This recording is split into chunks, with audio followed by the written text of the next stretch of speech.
زه ستاسو مشکور یم چې د قام د بیدارۍ په دې وخت کې چې په دې وخت کې د ټول قام په منډیټ غلا شوې ده په دې وخت کې موږ ټول تش د عوامي نېشنل پارټۍ خلک نه بلکې هر سړی چې د پاکستان کې ژوند کوي او کنا په ټوله دنیا کې ناس د پاکستان په سیاست دا میوزیک بند کې دا ډي جے کوم ځای کې دی د پاکستان په سیاست څوک نظر ساتي نو ټوله دنیا دا وایي چې د پاکستان دا انتخابات د آنلاین ډک انتخاباتو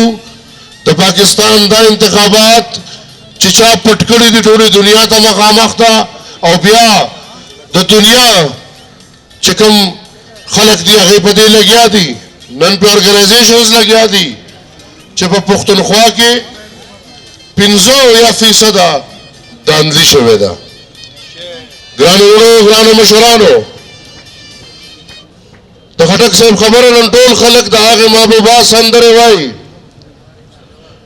خټک چې به د ځان سره جړله کله کله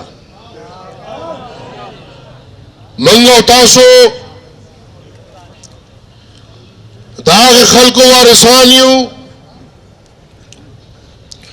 چې دا پاکستان آزاد شو نو زمونږ جوړ حکومت د خدای خدمتګار حکومت په 2 هفتو کې دننه ختم کړی شو او د مسلم لیگ په شکل کې قیوم خان په دې پاکستان مسلط کړی شو او زمونږ او ستاسو مشران یې بندیوان کړل د هغې وخت حساب چې خدای خدمتګار 34 او مسلم لیگ زما په خیال چې 14 14 اوس دا د 14 اگست د 1947 د پاکستان د فوج حساب کتاب چې دی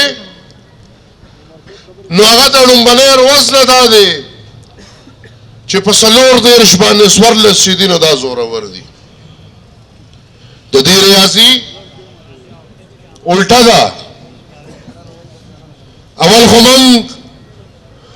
دا ډیمانډ کوو چې دی ورغی والا د ریاضي وښیي بار بار دی ورته وښیي ځکه چې د دې ریاضي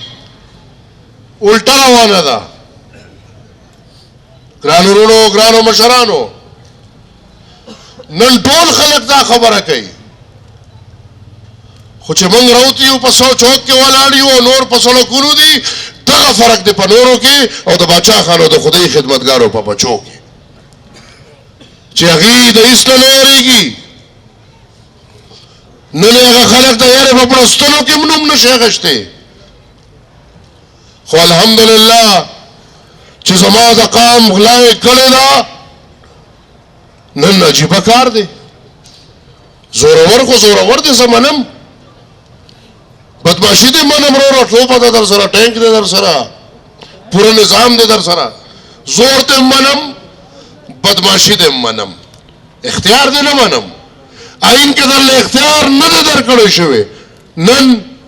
د بلې ادارې مشر دا ولې نه وایي چې زما د ادارې په الیکشن کې هېڅ کار نشته